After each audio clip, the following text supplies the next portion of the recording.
sous le parrainage de son Excellence Zhao Deyong, ambassadeur de Chine au Burkina Faso. C'est tenu ce jeudi 16 octobre 2025 à la maison de l'entreprise de Ouagadougou, un colloque international placé sous le thème La démocratie à la chinoise et la révolution progressiste et populaire au Burkina Faso. Comment préserver un narratif historique indépendant et autonome pendant la révolution? Organisé par le Club des jeunes pour la promotion de la coopération sino-burkinabé, ce grand rendez-vous intellectuel a réuni plusieurs chercheurs, diplomates et acteurs engagés pour réfléchir sur les perspectives idéologiques et les enseignements tirés sur le modèle chinois.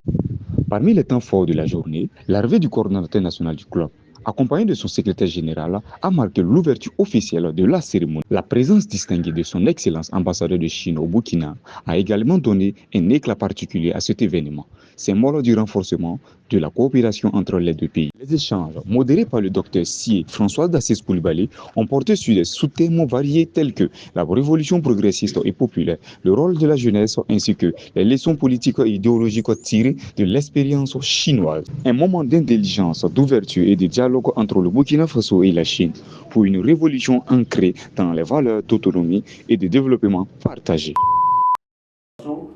Comment préserver un narratif historique indépendant et autonome pendant la Révolution?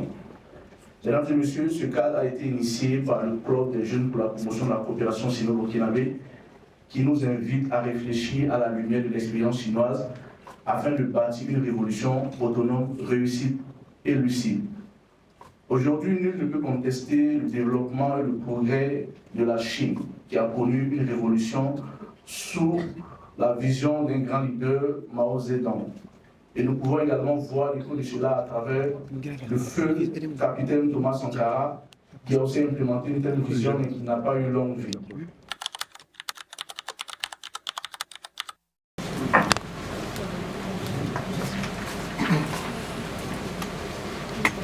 Excellence, Monsieur le Président de la République, Monsieur l'ambassadeur de la République populaire de Chine au Burkina Faso, patron de la présente cérémonie, Mesdames et Messieurs les députés, Monsieur le représentant du président de la délégation spéciale de la commune de Ouagadougou, Monsieur le directeur général de la police municipale, Mesdames et Messieurs les chefs d'institution, Mesdames et Messieurs les représentants d'institutions de Burkina Faso, autorités coutumières et religieuses, Mesdames et Messieurs leaders d'associations, Mesdames et Messieurs distingués invités, nous vous saluons et nous vous disons bonjour.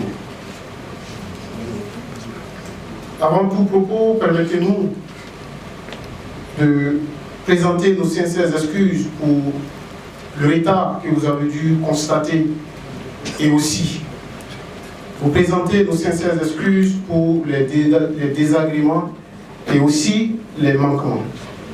Vous savez que toute œuvre humaine n'est jamais parfaite.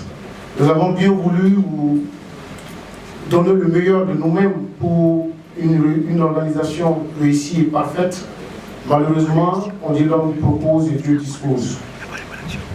Mesdames et messieurs, distingués invités, faut-il le rappeler, notre pays, le Burkina Faso, se trouve dans un contexte de lutte contre les groupes armés terroristes, mais aussi. Notre pays se trouve dans un contexte de lutte contre l'impérialisme néolibéral. C'est ce pourquoi, permettez-moi donc d'avoir une pensée pieuse et particulière à l'endroit de toutes les victimes du fait de l'insécurité dans notre pays.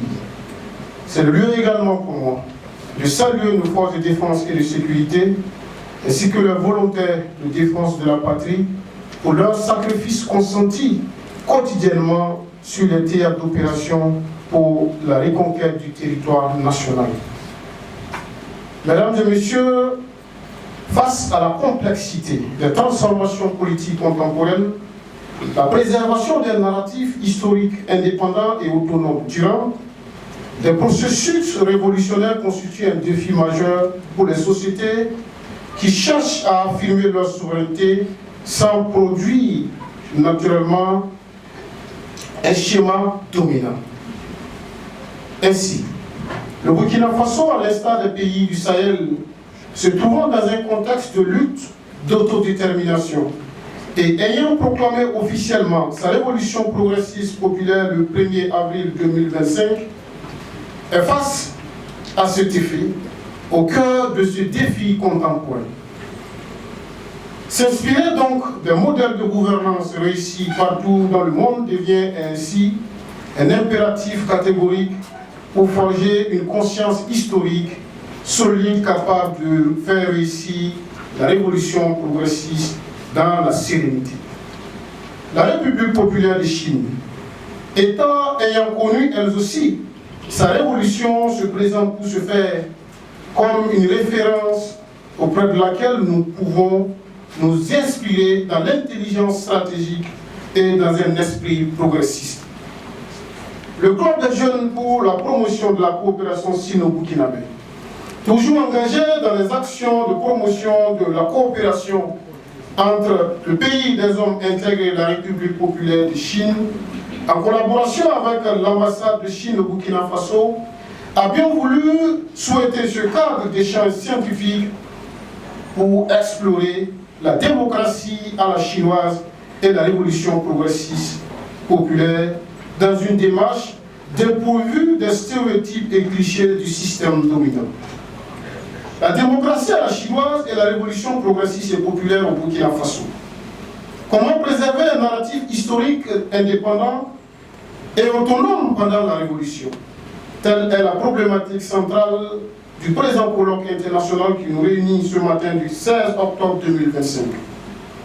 Cet événement, organisé conformément à notre programme annuel d'activité, a pour objectif principal de susciter et de mener la réflexion sur les questions de la démocratie à la chinoise, mais aussi la révolution progressiste populaire.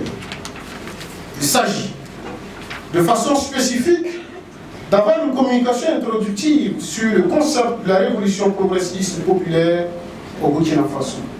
De réfléchir également sur les pistes de renforcement de l'autonomie stratégique à travers l'implication des jeunes pour la réussite de la révolution progressiste populaire. Et de comprendre le modèle de démocratie à la chinoise afin de s'en inspirer.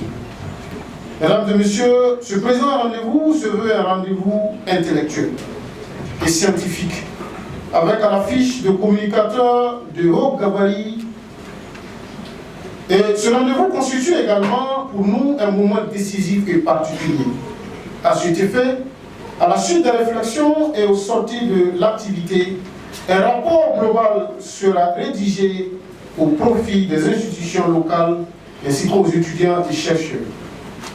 C'est l'occasion donc pour nous de traduire nos reconnaissances aux chefs d'institutions ici présentes et aux partenaires qui ont facilité la tenue du colloque.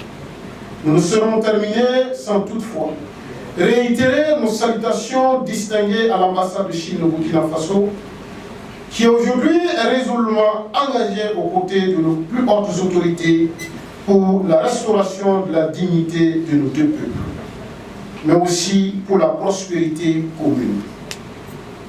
Nous sommes profondément convaincus que la République populaire de Chine et le Burkina Faso resteront des pays frères pour toujours. À vous participants, nous vous disons merci énormément d'être venus nombreux à cette messe intellectuelle. Nous osons espérer des discussions fructueuses et enrichissantes au cours des différentes communications.